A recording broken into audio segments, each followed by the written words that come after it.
બાજુમાં એમના પપ્પા છે. નેહાબેનના મમ્મી અને પપ્પા છે. અને પાછળ બેઠેલા છે વિનય સર છે. આ પ્રિયાબેન છે. અને એમની બાજુમાં બેઠા છે નીતિનભાઈ છે. એમને તમે ક્યાંક તો જોયા હશે. ક્યાં જોયેલા છે?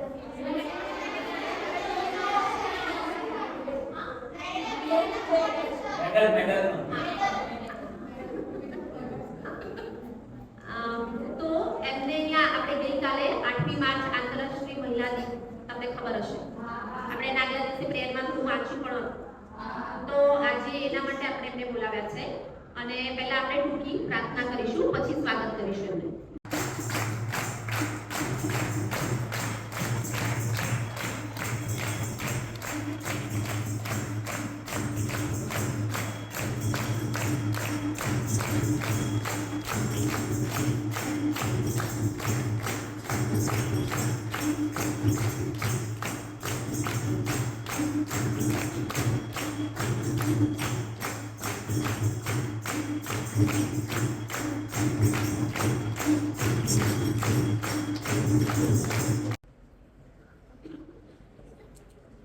આંતરરાષ્ટ્રીય મહિલા દિવસ તરીકે આખા વિશ્વની મહિલાઓને, આખા વિશ્વની, આ કોઈ આપણા દેશનો કે આપણા શહેરનો કે આપણા રાજ્યનો નથી, આખા વિશ્વનો, એમને પોતે પોતાના અધિકારો અને સમાનતા માટે આ દિવસ પસંદ કર્યો હતો.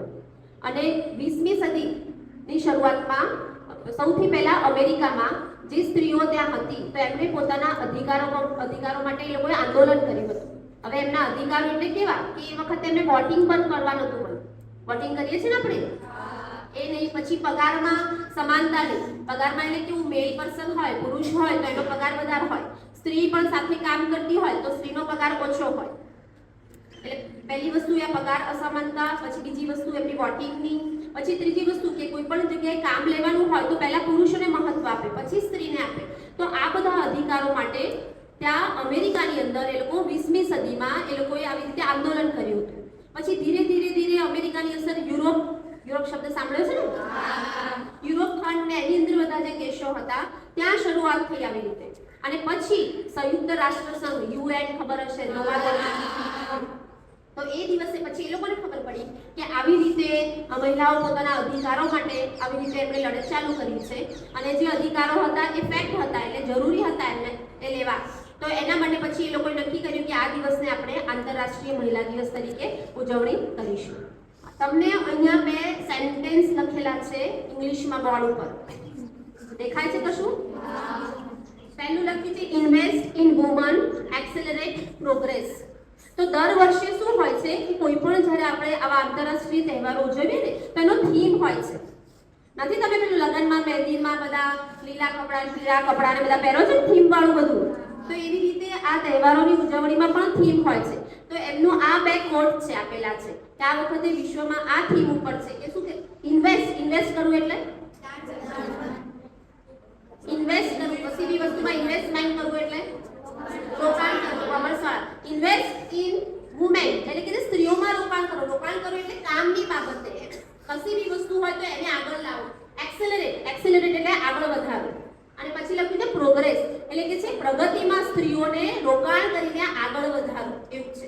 અને બીજું સેન્ટેન્સ છે ઇન્સ્પાયર ઇન્ક્લુઝન. ઇન્સ્પાયર એટલે પ્રેરણા, ઇન્ક્લુઝન એટલે એમને પ્રેરણા આપીને એમને સમાવેશ કરો. એમાં સમાવેશ કરો સ્ત્રીઓને પણ.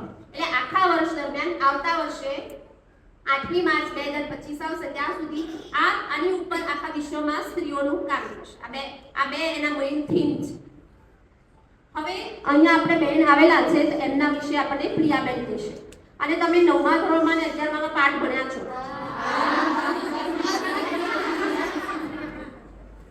9મામાં ગુજરાતીમાં આવે છે, 11મામાં ઇંગ્લિશમાં. હા, તો તમને થોડું એવું દેખાય છે ને? એવું લાગે છે કે રૂમમાં બેન આવી એવું લાગે છે કે છે. તો એના વિશે प्रियाबेन एमने कैसे आपने बेशक।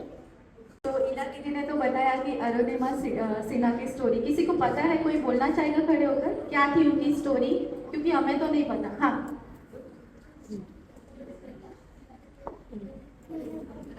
ગુજરાતીના પાઠમાં 18મો પાઠ છે, એમાં એવું છે કે જ્યારે એમને એમને એક વોલીબોલ પ્લેયર હોય છે અરુણિમા, એટલે એમને વોલીબોલ બહુ સારું આવડે છે અને એમને ઇન્ટરનેશનલ શું કહેવાય દેશ લેવલે રમી આવ્યો છે અને એમને ફૂટબોલ બહુ રમતા આવડે છે. પછી એમને એક ઇન્ટરવ્યૂ માટે ટ્રેનમાં જાય છે. તો ત્યાં એમને ટ્રેનમાં આખો એક ડબ્બામાં એમને બેસેલા હોય છે.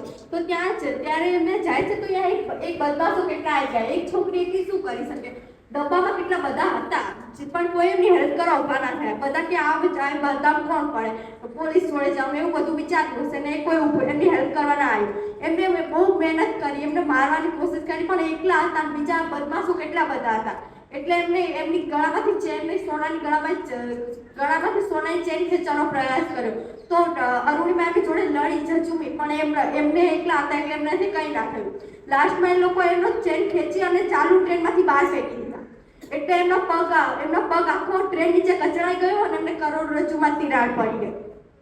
તો એમને અહીં રાતના અંધકારમાં એમના પગ ઉપરથી 49 આખી ટ્રેન પસાર થઈ ગઈ. એમનો પગ આખો કચડાઈ ગયો અને પગ ખાલી ચામડીના સહારે લટકી રહ્યો હતો. પછી એ રાતના અંધકારમાં કોઈ એમની હેલ્પ માટે ના આવ્યું. એ માટે કે ઉંદરો એમના માંસ જે પડ્યું હતું એની મિસબાની લેવા ઉંદરો આવ્યા હતા. બાકી એમને બૂમો પાડતા રહ્યા, રડતા રહ્યા પણ કોઈ એમની હેલ્પ કરવા ના આવ્યું. પછી સવારે આ જ્યારે કેસ બરેલીના હોસ્પિટલમાં પહોંચ્યો ત્યારે બધા ધૂમ આમ બચી ગઈ કે આવો કેસ કોઈ દિવસ આવ્યો નથી. આખી રાત લગી આટલો બધો પગ ઓલો થઈ ગયો અને જ્યારે ઓપરેશન કરવા માટે જે સીસી સુગાડવામાં આવે એ એનેસ્થેસિયા પણ એમની હોસ્પિટલમાં એની પણ સુવિધા નહોતી કે રક્તદાન કરવા માટે પણ કોઈ નહોતું. ત્યારે અરુણિમા સિન્હા કહે છે, સરજી મારો પગ કાપી નાખો. હું રાતના અંધકારમાં 7 કલાક મેં 49 આખી ટ્રેન મારા પગ પરથી પસાર થઈ ગઈ. મેં ભયંકર વેદના સહન કરી છે તો આ તો મારા ભલા માટે છે. તમે મારો પગ કાપી નાખો. આ સાંભળીને ડોક્ટરમાં જુસ્સો આવ્યો અને એમનો પગ કાપી નાખ્યો. એનો ભયંકર વેદનાનું સ્મરણ આજે પણ એમને થાય છે. એમનો પગ કપાઈ ગયો પછી એમનું થોડુંક સારું થયું. પછી એમને અમદાવાદની એકાદી હોસ્પિટલમાં લાવવામાં આવ્યા હતા. પછી દિલ્હીની હોસ્પિટલમાં લેવામાં આવ્યા હતા. અને જ્યારે એમને થોડાક એમનો એનર્જી એવી આવી ત્યારે ન્યૂઝપેપરમાં એવું આવ્યું કે અરુણિમા પાસે ટિકિટ નથી એટલા માટે તેને આત્મહત્યા કરવાનું નક્કી કર્યું. વિચારો એમને આટલું બધું કર્યું, એમનો જોડે ટિકિટ હતી તો બી એમના વિશે ન્યૂઝમાં ખોટું આવ્યું એટલે એમને કેટલો ગુસ્સો આવે. પછી એમને કામ આ બધી છે ને હારી જવાનું નક્કી ના કર્યું. એને કહ્યું કે હું કંઈક કરીશ. એમને હોસ્પિટલની પથારી પર જ નક્કી કર્યું કે હું પર્વતારોહણ કરીશ. તો પર્વતારોહણ કરીશ પણ બધાને ગાડીને પાગલ સમજતા કે જેના પગ હોય છે એ નથી ચડી શકતા, તું કઈ રીતે ચડી શકીશ? તો એને કીધું હું ચડીને જ રહીશ. જ્યારે એમને 8 મહિના પછી એની પરિસ્થિતિ બદલાઈ. એમને ધીમે ધીમે મહેનત કરવા માંડ્યા. એમને ખૂબ મહેનત કરી કે હવે તો 8 મહિના બાદ એવી પરિસ્થિતિ આવી કે એમને બધા આખા સાજા જે હોય જેને કઈ પ્રોબ્લેમ નહીં હોતી એમની જોડે સામાન ઉપાડીને જે આપણે ચડી ત્યારે ઓક્સિજનના બાટલા હોય, આપણી જરૂરિયાતની જે વસ્તુ હોય એને લઈને આપણે ચડી શકીએ. એવી રીતે અરુણિમા ચડી શકતી હતી. પણ જ્યારે લાસ્ટમાં એવરેસ્ટ સર કરવાનું આવ્યું ત્યારે એમની સાથે શેરપા કરીને એમના જે હતા પાર્ટનર જેમને પહેલા એવરેસ્ટ સર કરી ચૂક્યો હતો એટલે એક જોડે લઈ જવાનો હોય કે જે તમે જોડે લઈ જાઓ એટલે એમને ખબર હોય કે અહીંયા પહોંચો આવી પ્રોબ્લેમ આવે એટલે એમને શેરપા એમની જોડે હતા. પેલી મુશ્કેલી એ કસોટી હતી કે શેરપાને મનાવો. શેરપા એવું કે તારામાં પગ નથી, હું કઈ રીતે તને ઉપર લઈ જાઉં, તને રસ્તામાં કઈ થઈ જશે તો. પણ ત્યારે અરુણિમા એને સમજાવીને પછી એ માની ગયા. જ્યારે એમને થોડું ચડવાનું ચાલુ કર્યું એવરેસ્ટ સર તો એમને જોયું કે કેટલાક મૃત્યુની ચાર તરફ પથરાયેલા હતા કે જેમનો ઓક્સિજન પતી ગયો અડધે મરી ગયા હોય. તો એમને મનોમન એમને પ્રોમિસ કર્યું કે હું આ તમારા બધા વતી એવરેસ્ટ સર કરીને પાછી આવીશ. તેમને જેમ ઉપર ચડવા માંડ્યા ઉપર ચડ્યા એની જોડે ઓક્સિજન હતું. પણ જ્યારે એમને અડધો કલાકની વાર હતી એવરેસ્ટ સર કરવાની ત્યારે એમને ખબર પડી કે એમનું ઓક્સિજન ઘટતું જાય છે. તો એમને શેરપાએ જોશી ચીસ પાડીને કીધું કે અરુણિમા અત્યારે પાછી ચાલ, તું જીવતી આવીશ તો તું ફરીથી ટ્રાય કરીશ. પણ અરુણિમાના મનમાં તો કંઈક બીજું જ હતું. એને એવું વિચાર્યું કે અત્યારે આવી તક મળી છે, સૌથી પહેલા તમે જ્યારે હું તો તમારી પાછળ જોવાનું કે તમે કેટલા આગળ છો. એને જોયું કે મારે કેટલું આગળ જવાનું, એ જોયું પાછળથી કેટલી આગળ પહોંચી ગઈ ત્યારે પાછળ જશો તો શું થશે. એટલે એને કીધું કે ભલે ઓક્સિજન પતી ગયું. એમને અડધો કલાકમાં એવરેસ્ટ સર કરી ચૂક્યો. એમને એવરેસ્ટ સર પર કઈ બૂમો પાડી આખી દુનિયાને બતાવવા જતા એક છોકરી ધારે તો શું ના કરી શકે. આપણે વિકલાંગ ત્યારે જ બનીએ જ્યારે આપણે નકારાત્મક સોચ પછી જે અરુણિમાએ એમને શેરભાઈ પરથી યાદ કરાવ્યું કે તારો ઓક્સિજન પતી ગયો છે, નીચે ચાલ. તો અડધો કલાક એમનો ઉતર્યા નીચે ફોટો પડાવ્યા, એને નક્કી કરી લીધું. એને શેરપા પાસે ફોટા પડાવીને કહ્યું, મેને તો નક્કી જ હતું કે હું જીવતી પાછી નહીં જ છું, કારણ કે એની પાસે ઓક્સિજન નહોતું. કે લોહી થીજી જાય એવી ઠંડીમાં ઓક્સિજન ના હોય એટલે કઈ રીતે નીચે આવું. તો એને ફોટા પડાવીને કહ્યું કે તમે આ બધું નીચે એટલે કે મીડિયામાં અને બધી ટીવીમાં આવી જાય એટલે ખબર પડે કે આપણે ધારી તો શું ના થાય. તો લાલભાઈ એમને કે ફટોફટ નીચે ઉતરતો, જેવા એમને નીચે ઉતરવા ગયા એવા અરુણિમાનો ઓક્સિજન પતી ગયો. તો ઓક્સિજન પતી ગયો ત્યારે એમને એકદમ નીચે ઢબી પડ્યા. શેરભાઈને હિંમત આપતા અરુણિમા હું તારાથી થઈ શકશે, પણ અરુણિમામાં તો હિંમત જ નહોતી. ત્યારે એક બ્રિટિશ પર્વતારોહક જે પર્વત ચડતો હતો ત્યારે એમને એક એની પાસે 2 ઓક્સિજનના બાટલા હતા અને એક ઓક્સિજનનો બાટલો અરુણિમા તરફ ફેંક્યો અને લેટ્સ ગો ની બૂમ પાડી. આટલી ઊંચાઈ, કેટલી ઊંચાઈ હતી? 8,848 ઊંચાઈ પર એમને એક નવું જીવન મળ્યું એવું કહેવાય છે. ત્યારે એમને એક નવું જીવ મળી ગયો, નવું જીવન મળ્યું એવું કહેવાય છે. જ્યારે તેમને લેટ્સ ગો ની બૂમ પાડી અને કહ્યું લેટ્સ ગો, ખૂબ આગળ હતો અને એમને ઓક્સિજન પહેરાવ્યું અને ઉતર્યા. જેમ આપણે સામાન્યમાં આપણે અહીંયા ચડીએ તો આપણે અહીંયાથી ઉતરતા 16 કે 17 કલાક લાગે, પણ અરુણિમાને 24 કલાક લાગ્યા હતા. એમને નીચે ઉતર્યા અને જેમને જીવતા પાછા આવવાની ગામ આશા નથી એ આમ આશ્ચર્યચકિત થઈ ગયા કે જ્યાં અરુણિમા પગ વિના આટલું ઊંચે જઈ શકે તો આપણે તો શું ના કરી શકીએ. बस लता मंगेशकर एक अच्छा गाती और एक लता यहाँ पे बहुत अच्छा, उसने पूरा स्टोरी ही प्रेडिक्ट करके पिक्चर बता दिया. और नेहा मैम बच्चों को नहीं बताया था कि ऐसा कुछ स्टोरी है, बट उन्हें ये लगा कि अरुणिमा सिन्हा ही यहाँ पे बैठे तो वो प्रेडिक्ट करके बैठे. सो सिमिलर जैसे अरुणिमा सिन्हा हमारे लिए इंस्पायर्ड है बेटा, वैसे ये भी है. सो जैसे दीदी ने थीम बोला आज का, मतलब ये साल का हर साल एक थीम होता है, पूरा विश्व उस पर काम करता है. तो इस बार का थीम है इन्वेस्ट इंक्लूजननेस, इंक्लूजन, इंस्पायर इंक्लूजन. सो इंक्लूजन है ना, जब समावेश की बात करते हैं तो सिर्फ ऐसा नहीं है कि जो नॉर्मल लोग हैं, सिर्फ जितनी लड़कियां होगी, औरत होगी, उन्हीं को ही हमको समावेश करना है. तो उस समावेश में कुदरत भी आता है, इंसान भी आते हैं, जानवर भी आते हैं, सारे आते हैं. तो उसमें सिर्फ ये नहीं कि नॉर्मल पीपल, सारे लोग को इसमें कवर अप किया जाता है. तो वैसे ही हमारे साथ है आज नेहा मैम, उनके साथ उनके माता पिता है और उनके भाई आए हैं. और बहुत प्राउड मोमेंट होता है. नेहा मैम को आप देख सकते हो, तो उनकी एक छोटी सी स्टोरी शेयर करके फिर नेहा मैम शेयर करेंगे. जब दीदी ने बताया कि ऐसे हम वुमेंस डे सेलिब्रेट करते हैं, हम तो मैं और विनय सर ये भी सोच रहे हैं कि अगर हम पूरे हफ्ते ऐसे एक को ला सके तो आप बताइएगा, तो बच्चे और इंस्पायर होंगे. और सो नेहा मैम से शुरुआत करते हैं. तो जब निर्मल भैया जो बैठते पीछे मेडल मूवी वाले अभी है नहीं, तो उनकी ये बहन है और उन्होंने मुझे ये स्टोरी बताई थी कि नेहा मैम टीचर थे और एक बार 12 साल से वो टीचर है प्री प्राइमरी स्कूल में. और एक बार वो भावनगर जा रहे थे कुछ काम से, और जब भावनगर वो जा रहे थे तो हाईवे पे ट्रक और बस का जोरदार एक्सीडेंट हुआ. वो बस पूरा फट गया और वो बस में जितने लोग थे ऑलमोस्ट बहुत सारे लोग को लगा, बट उसमें जो नेहा मैम थे उनका जो स्किन है इस साइड वाला पार्ट वो भी पूरा 2 भाग में फट चुका था और पैर भी गया था. अरुणिमा सिन्हा जो थे उनके घुटने के नीचे का पैर टूटा था, इनका घुटने के ऊपर से ही पैर नहीं है. और काफ़ी स्ट्रगलिंग स्टोरी थी. सेम मम्मी पापा भी उस बैकग्राउंड से है, मम्मी पापा खेती भी करते थे, फार्मर बैकग्राउंड से, और पापा इलेक्ट्रिशियन भी है.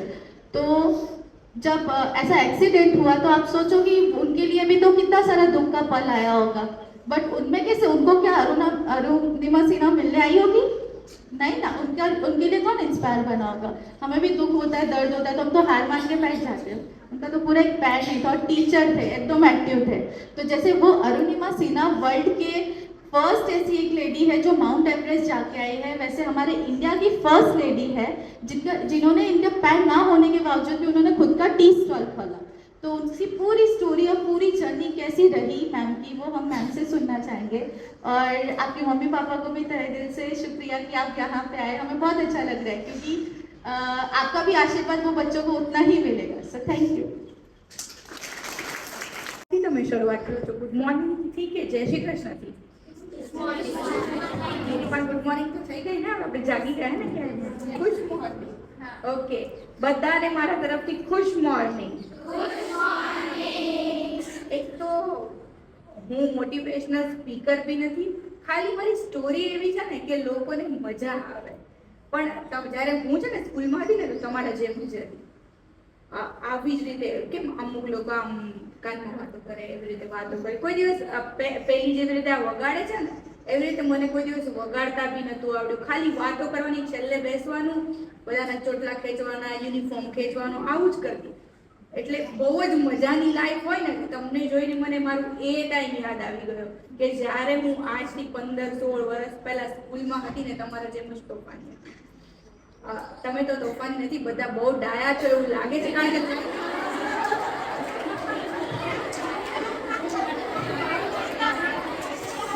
તમે બધા તો આમ લાઈનમાં બેસ્યા છો ને. હું તો કેવું કરતી, છેલ્લે બેસી હોય ને તો ધીરે ધીરે ધીરે ધીરે કરીને સૌથી આગળ આવી જતી. બધા અમારા ફ્રેન્ડ જ હતા. એટલે આખી સ્કૂલમાં જેટલી બી છોકરીઓ હોય ને, નાની મોટી, બધી મારી ફ્રેન્ડ. એટલે બધા મને ધીરે ધીરે ધીરે આગળ અને પછી આગળ આવ્યા પછી ટીચરો મને ના ખીજાય એવો તો એક બી દિવસ હતો નહીં. રોજ ક્લાસની બહાર કાઢી જ મૂકતા મને. આવી સરસ લાઈફ જીવી હતી. એટલે પછી વિચાર્યું કે આપણે હવે શિક્ષક બનવું છે. શિક્ષક બનવા માટે ભણવું બી પડે ને. પણ ભણવું કોને હોય? છેલ્લી બેન્ચ પર બેસી. તમારે તો નાની નાની પાટલીઓ છે, મારે તો મોટી મોટી પાટલીઓ હતી. બેન્ચ ટેબલની નીચે જતા રહો ને, પછી નાસ્તો ખાવ ને તો સામે ભણાવતો હોય ને ખબર ના પડે. તો હું તો નીચે ખુશી ખુશીને નાસ્તો કરું, પછી કાઢી નાખે તો બહાર જતા રહો ને પછી ત્યાં જઈને રમવાનું, કબડ્ડી રમવાની, ખોખો રમવાની. કારણ કે અત્યારે તમને જો છોડી દીધા હોય તો તમે કેવી ગેમ રમો? શું રમો તમે? વાતો ના કરવાની હોય, રમવાનું હોય. કારણ કે જો અત્યારે આ કન્ડિશનમાં મેં એ ટાઈમ, તમે જે ટાઈમ જીવો છો એ બહુ જ સારી રીતે જીવ્યો. તો લાઈફમાં શું થાય એનું કોઈને ખબર નથી. મને બી નથી ખબર કે મારું આવું થશે. તો અત્યારે હું તમને કહી શકું ને કે એ ટાઈમ પર હું આવી તોફાની હતી. જો આમાંથી કોઈ શાંત હશે તો કહી શકશો કે સ્કૂલમાં તો હું બહુ તોફાની હતી, એવું કંઈ કહી શકે? સ્કૂલમાં હું ક્લાસ છોડીને નાસ્તો કરતી હતી એવું તમે કહી શકો? કારણ કે તમે તોફાન જ ના કર્યા હોય તો કેમ કહી શકો? રાઈટ? તો મને બી નથી ખબર કે હું આટલી સરસ તોફાની નેહામાંથી ક્યારે. અત્યારે લોકો મને એમપ્યુટી ના નામથી ઓળખે છે. એમપ્યુટી ખબર છે? નહીં જ ખબર હોય. સ્પેલિંગ આવે છે છોકરાઓ પાઠમાં. વિચારો છો તો વિચારો. હું તો આવું નથી વિચારતી, તમારે તો વિચારવું પડશે ને.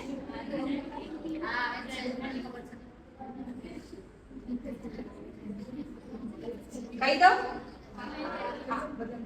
છે ને. મારી એમ્પ્યુટી નો મતલબ થાય કે જેમના હાથ અને પગ કાપવા પડ્યા હોય એવી વ્યક્તિઓને એમ્પ્યુટી કહેવાય. જો ઘણા લોકોને પોલિયો હોય એ લોકો દિવ્યાંગ કહેવાય, એ લોકો ચાલી ના શકતા હોય. અમુક લોકો ને પગમાં અથવા કમરમાં પ્રોબ્લેમ હોય, એ લોકો ચાલી ના શકતા હોય. એ બધા લોકોને દિવ્યાંગ કહેવાય. પણ ખાલી ને ખાલી જેમના હાથ અને પગ કાપવા પડ્યા હોય, તમે સાજા સારા છો અને કોઈની કઈ બી વસ્તુ કાપવી પડે, એક નાની આંગળી બી કાપવી પડે ને તો એને એમ્પ્યુટી કહેવાય. બરાબર? તો ક્યારે બી કોઈ બી તમને એમ કહે ને, મતલબ કે આપણા ગુજરાતમાં કોઈને નથી ખબર એમ્પ્યુટી શું છે, પણ તમે ક્યારેક વિદેશ જવાનો મોકો મળે કે મુંબઈ જવાનો મોકો મળે કે બીજા કોઈ મોટા રાજ્યમાં જવાનો મોકો મળે ને ત્યારે લોકો કે આઈ એમ એન એમ્પ્યુટી, કે હું દિવ્યાંગ છું. દિવ્યાંગ કહેતા ત્યારે બધાને શરમ આવે ક્યાંક ને ક્યાંક, કારણ કે આપણે બહુ સારી લાઈફ જીવ્યા હોય. પણ એમ્પ્યુટી એટલે આપણી અલગ હોય. કારણ મારી જે ટી શર્ટ હતી ને રિવરફ્રન્ટ, એનું નામ બી એમ્પ્યુટી, એટલે પાછળ ટી લગાવી દીધું. એટલે આજે અમદાવાદમાં બધા મને છે ને એમ્પ્યુટી ના નામથી ઓળખે કે ચાવાળી. એમ્પ્યુટી તો કોઈને આવડવાનું નથી. પણ મારા મમ્મી કેટલી ચોપડી ભણી છે તું? 7 ચોપડી. ખબર છે ને ચોપડી કહેવાતું પહેલા. મારી મમ્મી 7 ધોરણ જ ભણી છે ને. અત્યારે એને કોઈ પૂછે ને એમ્પ્યુટી શું છે તો એ બી બધાને સમજાવી દે. કારણ કે આપણે શીખીએ તો જ આપણને ખબર પડે ને કે આને શું કહેવાય ને આને નહીં.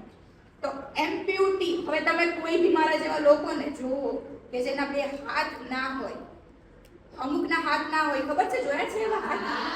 એ લોકો બી એમ્પ્યુટી કહેવાય. એ લોકોના હાથ અમુક શોર્ટ સર્કિટમાં કપાઈ જતા હોય છે.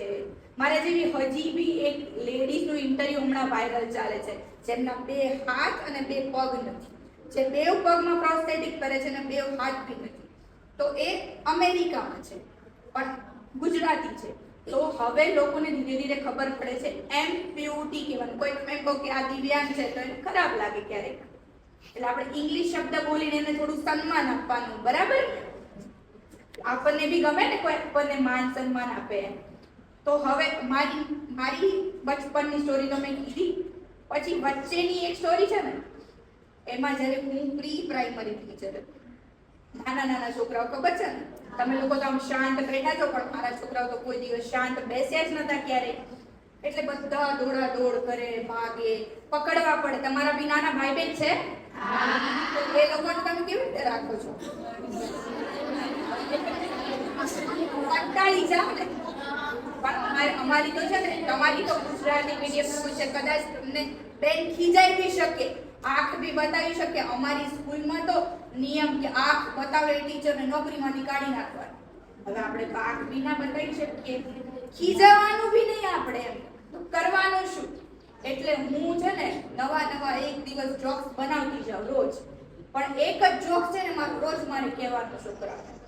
જોક્સમાં કઈ જ મતલબ નથી, પણ હું તમને કહીશ કે તમને મજા આવે, બરાબર? કે જેના કારણે તમે તમારા નાના ભાઈ બહેનને સમજાવી શકો, બરાબર? કારણ કે તમે તો એક જ ભાઈ બહેન કે 2 ભાઈ બહેનને સંભાળતા હોય. પ્રી પ્રાઇમરી ટીચર કેટલા છોકરાઓને સંભાળે? 30 છોકરાઓ, બરાબર? તો હવે મારી નાની એવી જોક્સની શરૂઆત છોકરાઓ માટે. તમારા નાના ભાઈ બહેનને અચૂક કેજો મળો ત્યારે, વેકેશનમાં મળશો ને હવે તમે. તો છે ને, હું બહુ તોફાની હતી. થોડીક મારી સ્ટોરી અને થોડીક છોકરાઓને ચૂપ કરવાની સ્ટોરી બે મિક્સ કરી દેવાની. હું નાની એવી હતી, હું સ્કૂલમાં જતી હતી અને પાછળ એક કૂતરું આવ્યું. હવે કૂતરું આવે તો કેવો ડર લાગે, એટલે હું દોડવા માંડી. કૂતરું પાછળ, હું આગળ. કૂતરું મારી પાછળ એટલું ભસે અને હું તો રડતી સ્કૂલે પહોંચી ગઈ. પછી એક દિવસ એવું થયું, 2 દિવસ, બીજા દિવસે કઈ પાછું કૂતરું પાછળ આવ્યું.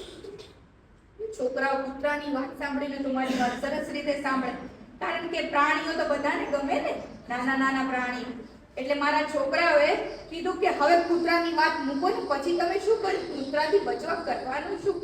મેં કૂતરાથી બચવા તમારે તમારા મમ્મીનું સાંભળવાનું, તમારા ટીચરનું સાંભળવાનું અને તમારા મોટા ભાઈ બહેનનું સાંભળવાનું.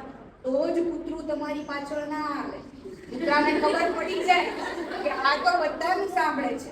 હવે નાના છોકરાને તો આવી જ વાર્તા કેવી પડે ને, એને કઈ મોટી અરુણિમા સિન્હાની વાર્તા તો ખબર પડે નહીં. એટલે તમે જો તમારા મમ્મીનું સાંભળશો તો કૂતરાને ખબર પડી જશે કે મમ્મીનું સાંભળે છે, ટીચરનું સાંભળે છે, ભાઈ બહેનનું સાંભળે છે. એટલે પછી મેં કીધું કાલથી બધાનું આપણે સાંભળ. પછી ભલે ને ન સાંભળે, પણ કૂતરાથી બચાવ હું બધાનું સાંભળીશ. એટલે મેં સાંભળવાનું. મમ્મી કે જમી લે તો જમી લેવાનું. ખાલી વાર્તા છો, ઇમેજિન કરજો. ખાલી હું જે કહું છું ને તમે છો ને એવું વિચારવાનું, એટલે તમને વધારે મજા આવશે. પછી મારી બેન કે ભણવા માંડ તો હું ભણવા લાગુ. મારો ભાઈ કે તોફાન નહીં કરવાના તો હું તોફાન ના કરું. પછી બધા જ એવું કીને હું કરવા લાગી. પછી મેં કીધું હવે તો આ કૂતરાને ખબર પડી ગઈ હશે કે હું હવે ડાઈ થઈ ગઈ છું. એટલે બીજા દિવસે કૂતરું મારી પાછળ આવ્યું. હું આગળ, કૂતરું પાછળ. હું દોડવા તો લાગી, પણ પછી લાઈટ થઈ, અરે હું તો હવે ડાઈ થઈ ગઈ છું. કૂતરાથી મારે થોડું ડરવાનું, હવે કૂતરું મારાથી ડરશે. એટલે પાછળ ફરીને કીધું, એ કૂતરા, હવે હું તારી પાછળ અને તું મારી આગળ. પછી તો એવું થયું, કૂતરું આગળ, હું પાછળ. પછી તો એવું થયું કે હવે તો હું શક્તિશાળી, શક્તિમાન થઈ ગઈ છું. હવે સ્ટ્રોંગ છું તો બધાનું માનું છું. કૂતરાની પૂંછડી પકડીને કૂતરાને ગોળ નહીં, પણ આ ખાલી જોક છે, કારણ કે પ્રાણીઓને આપણે તકલીફ ના પહોંચાડવી. પણ આ તો પેલા નાના છોકરાઓને આપણે શીખવાડવું પડે ને કે તોફાન કેમ નથી કરવાનું. તો એના માટે જોરથી કૂતરાને ગોળ ફેરવ્યું અને પછી સ્કૂલમાં જઈને કહી દીધું કે આજથી તો હું સ્પાઈડરમેન છું, શક્તિમાન છું, મને કોઈ ના ડરાવી શકે. તો આવા જોક્સ તમારે બી તમારા નાના ભાઈ બહેનને કહેવાના. મજા આવી? ખાલી ઇમેજિન કરો કે આ પકડીને કૂતરાને ગોળ ફેરવવાનું છે. મજા આવે.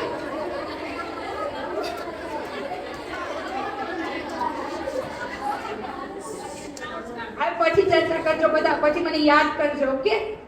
તો હું સ્કૂલમાં હતી ત્યારે બી તોફાની હતી, ટીચર બની ત્યારે બી આ તોફાની જ કહેવાય, કારણ કે છોકરાને આવું શીખવાડાય કોઈ દિવસ, આવું શીખવાડે કે ટીચર ના કહે પણ શું કરવાનું, આપણે ખીજાઈ ના શકીએ, મારી ના શકીએ, તો ચૂપ કરાવવા કંઈક તો જોક્સ બનાવવા પડે. એટલે આ હતી પછીની વાત. હવે પહેલાથી જ મમ્મી પપ્પા, તમે કેમ બધા તમારા મમ્મી પપ્પા થોડા મિડલ ક્લાસ બેકગ્રાઉન્ડમાંથી આવે, કે તમને ભણાવવા માટે બી ક્યારેક, જમાડવા માટે બી ક્યારેક એમની પાસે પૈસા હોય ના હોય, એવું ક્યારેક બધાની સાથે થતું હોય. કારણ કે જો આપણે મોટા મોટા એક્ઝામ્પલ લઈએ છીએ, ધીરુભાઈ કે આ તે, તો એ લોકો બી પહેલા નાના નાના જ હતા, એમના ઘરે બી પહેલા જમવાનું નહોતું, અને પછી એમાંથી એ લોકોએ મહેનત કરીને ઉપર આવ્યા. રાઈટ? તો એવી જ રીતે મારા પપ્પા બી મજૂરી કરતા હતા. આજે કેમ તમારા ઘરમાં આ લાઇટ ફિટિંગ છે, પંખા છે, લાઇટ બંધ થઈ જાય તો તમે ઇલેક્ટ્રિશિયનને બોલાવો, એવી જ રીતે તો પપ્પા મજૂરી કરતા હતા. એટલે મને ખબર હતી કે મારે નાનેથી 12મું ભણી લઉં ને એટલે પહેલા નોકરી કરવાની છે. કારણ કે આપણને બી હોય ને કે પેલી સારા કપડાં પહેરે છે તો હું બી પહેરીશ, પેલી સારા ચપ્પલ પહેરે છે તો હું બી પહેરીશ, અમે બી સારું સારું જમીશું. હે ને? ઘણી વાર આપણે એવું વિચારતા હોઈએ કે હમણાં જ એક ટીવી સિરિયલમાં એવું કીધું કે તમારે શું ખાવું છે, માધુરી દીક્ષિતે પૂછ્યું તમારે શું, કે મારે પિઝા ખાવો છે. મેં કોઈ દિવસ પિઝા નથી ખાધો. આપણે નાના નાના હતા ત્યારે આપણે ન ખાધું હોય ને, એટલે મમ્મી પપ્પા મજૂરી કરતા હતા. એટલે મેં એવું વિચાર્યું કે પહેલી નોકરી હું કરવા જઈશ. શું નોકરી કરીશ? કે 12 પાસ ઉપર જે બી મળે એ નોકરી કરીશ. ત્યારે અમારા ટાઈમ પર પોલીસમાં મળતી, પોસ્ટમેનમાં મળતી, ટીચરમાં મળતી. ટીચર તો મારે બનવું જ નતું, કારણ કે કેટલી રાડો પાડવાની ને છોકરાઓની. તમે બધા તોફાન કરો તો તમારા ટીચરના ગળા દુખી જતા હોય ને તમને સમજાવીને. એટલે મેં ટીચરમાં તો નોકરી નથી જ કરી, પોલીસમાં કરી છે. બધા બીવે મારા. એટલે જ્યાં બી પોલીસ વાળા દેખાય ને એટલે ત્યાં હું ઊભી રહી જાય, મારે પોલીસ બનવું છે, મારે પોલીસ બનવું છે, મારે પોલીસ બનવું છે. એટલે પોલીસ વાળાથી તો બધા બીવે એવું આપણને લાગે ને, એટલે પોલીસ બનવાનું વિચાર્યું. પણ હવે મેં કીધું ને, હું છેલ્લે બેસી પછી બધા કૂદકા મારીને આગળ આવતી, તો ભણવામાં તો માંડ 40% આયા. 40%માં પોલીસમાં કોણ લે તમને, અને પીટીસીમાં બી કોઈ ના લે, કારણ કે એમાં બી તો જાજા પર્સન્ટેજ જોઈએ ને. કેટલા જોઈએ? કેટલા જોઈએ? 50. હવે મારે તો પૂરા 50 બી નતા આવ્યા. મને તો ત્યારે કોઈ એડમિશન જ નતું આપતું. એટલે પછી મેં એવું વિચાર્યું કે જે બી સૌથી પહેલો એવો કોર્સ કરી લેવાનો કે જેના કારણે મને પહેલા નોકરી મળી જાય, એટલે મારા ઘરે હું થોડું ઘણું કમાઈને આપી શકું. એટલે મેં પ્રી પીટીસી સાંભળ્યું છે ને? પ્રી પીટીસી, હા, પીટીસી થી એક લેવલ નીચે, એટલે જેમાં નાના નાના બાળકોને ભણાવે એવો કોર્સ કર્યો.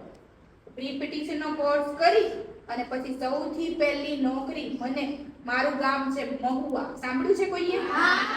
કયું મહુવા સાંભળ્યું છે?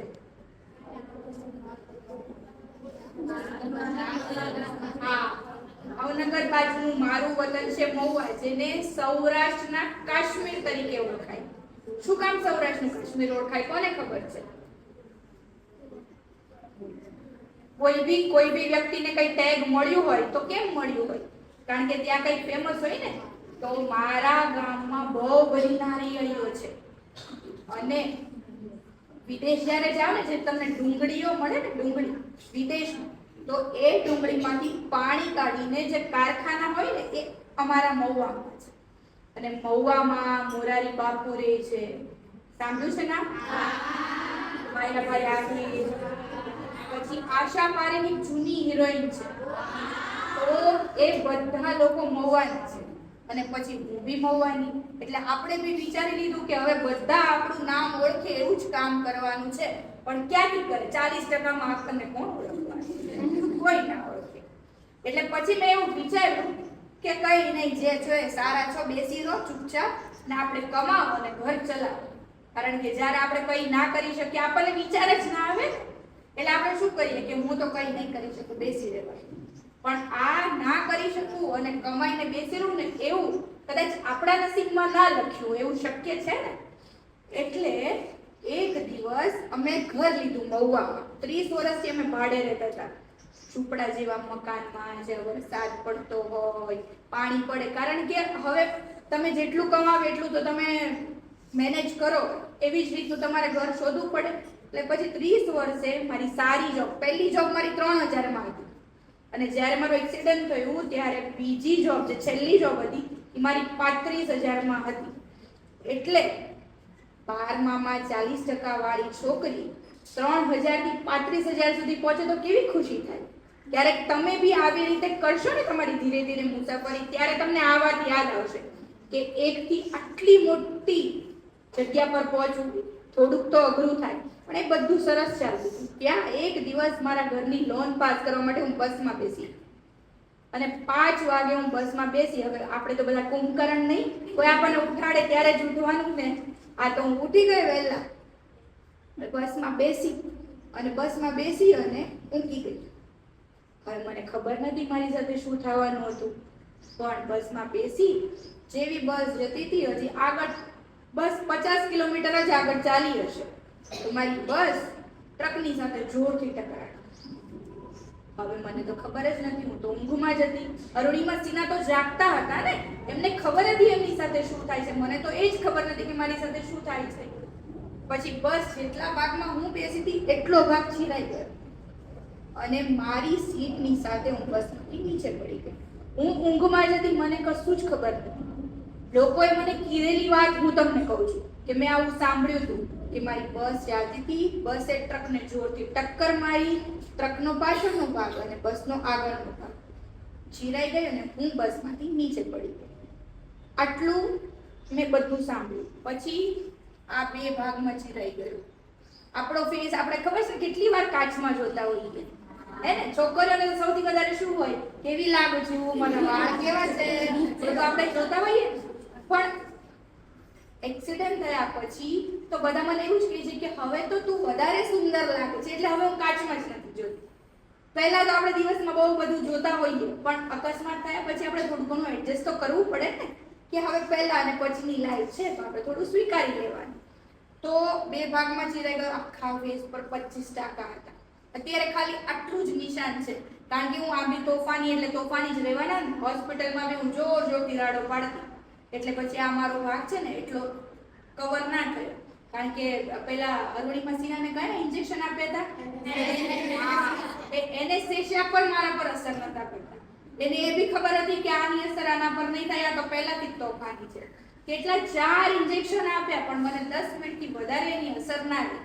એટલે હું જોરથી, કારણ કે દુખાવો બી એટલો થાય ને. હજી તો ખાલી ફેસની વાત છે, પગની વાત, કે અરુણિમા સિન્હા 8 કલાક 7 કલાક ત્યાં ટ્રેક પર પડી રહી. મારો અકસ્માત થયો સવારે 6 થી 7 ની વચ્ચે. બસમાંથી નીચે પડો એટલે નીચે કેવો રસ્તો હોય, કાંકરા, કાચ, ઘણું બધું હોય. આપણે થોડાક બી પડીએ તો આપણને છોલાઈ એને વાગે છે ને. આ તો હું આખી બસમાંથી નીચે પડી, એટલે લગભગ 2.5 થી 3 ફૂટ હોય હાઈટ. ફેસ અને પગ બેવની હાલત થોડી ખરાબ હતી, પણ એ મને તો નથી જ ખબર.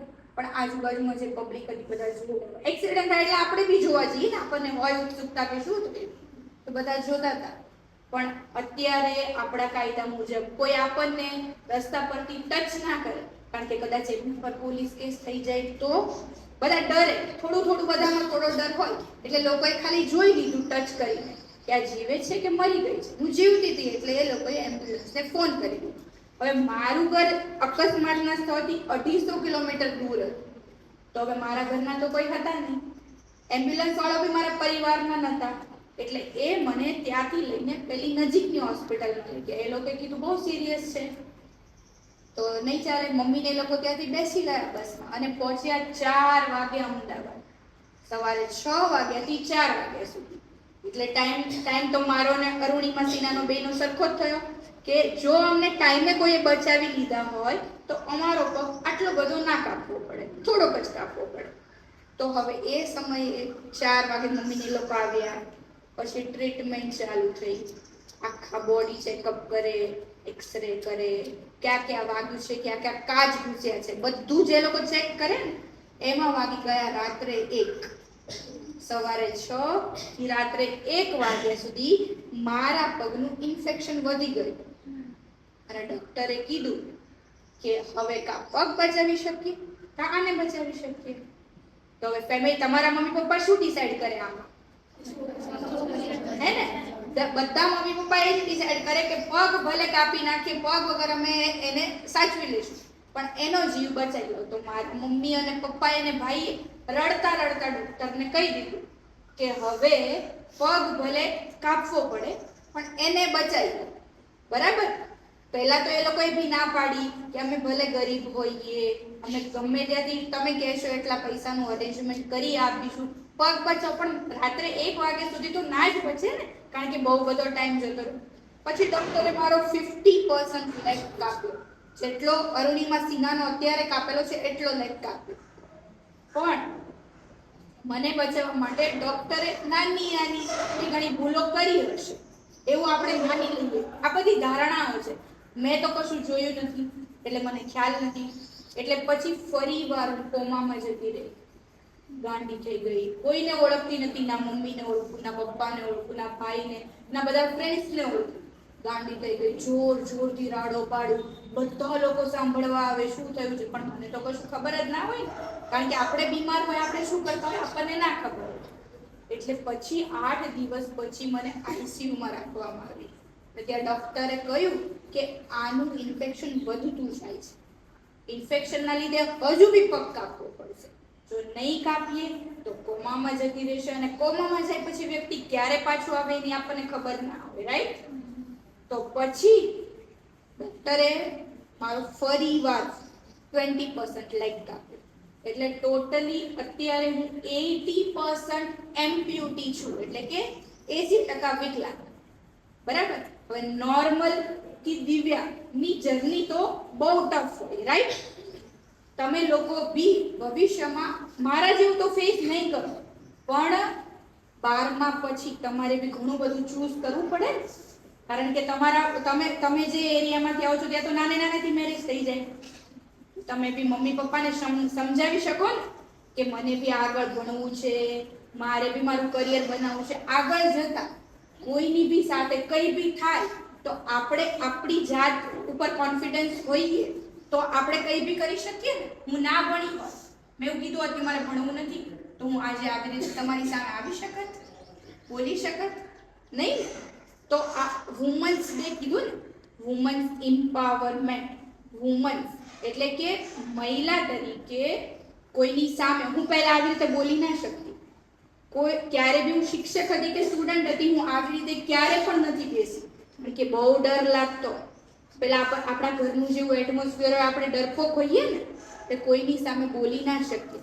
પણ અત્યારે આપણને કોઈ બી કહે, જેમ અરુણિમા સિન્હાને લોકોએ કીધું હતું ને કે તું નહીં કરી શકે, તો એવું મને બી કીધું હતું કે તું નહીં કરી શકે.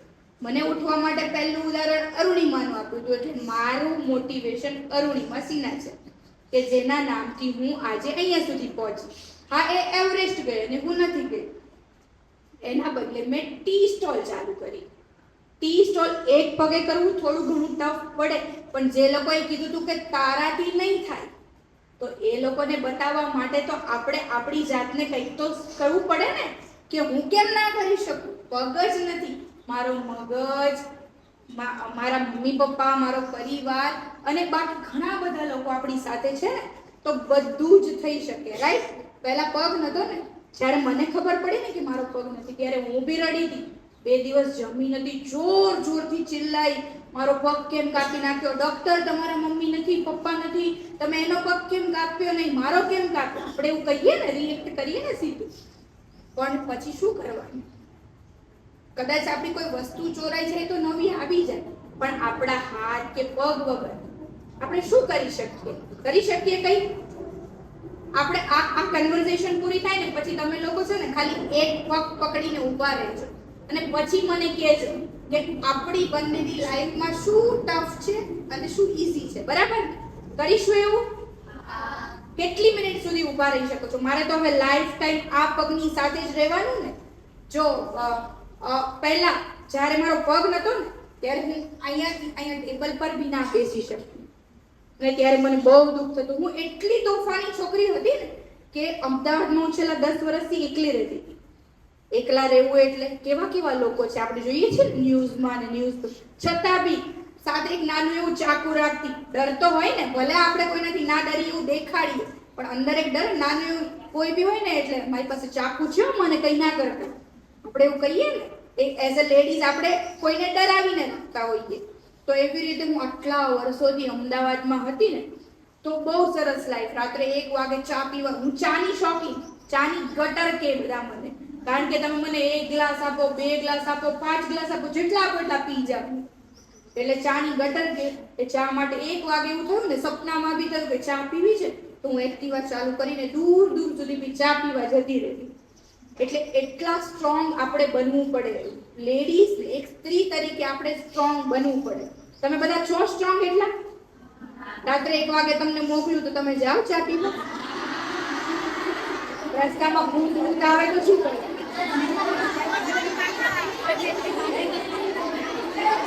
તો હવે એકવાર ટ્રાય કરજો કે મમ્મી પપ્પા વગર તમે ખાલી બહારના આંગણ સુધી બી જઈ શકો છો કે નહીં. ના જઈ શકો તો એટલું પહેલા તો મને ભૂતથી બી બહુ બીક લાગતી. ભૂતથી બી એટલી ડર લાગે ને કે એવું થાય કે એ પાછળ કોઈ ભૂત હશે. પછી શું થાય? કા ડરવાનું ને કા નહીં ડરવાનું. તો હવે મેં ડરવાનું છોડી દીધું છે, રાઈટ? તો હવે તમારે બી મારી લાઈફમાંથી શું શીખવાનું?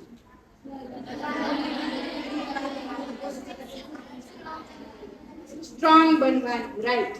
અને તમે ઈચ્છો એ તમે કરી શકો, બરાબર ને? રાઈટ? હા કે ના? તો તમારે જે બનવું છે અત્યારથી ડિસાઈડ કરી લેજો. એવું નહીં વિચારવાનું કે મારાથી નહીં થાય, રાઈટ? બધાથી બધું થાય. મારે પગ નથી તો હું જે પહેલા કરતી એ બી અત્યારે હું કરી શકું છું, બરાબર ને? તો વુમન્સ ડે માટે મને સ્પેશિયલી એટલે બોલાવી છે કે મારે પહેલા નોર્મલ લાઈફ હતી, અત્યારે એમ્પ્યુટી લાઈફ છે. તો બે લાઈફમાં હું તો એક જ સરખી રીતે જીવું છું, બરાબર ને? તો હંમેશા આપણે આપણી સાથે લડવાનું. કોઈ ના પાડે તો સાંભળવાનું નહીં, બરાબર ને? તો મજા આવી? Thank you.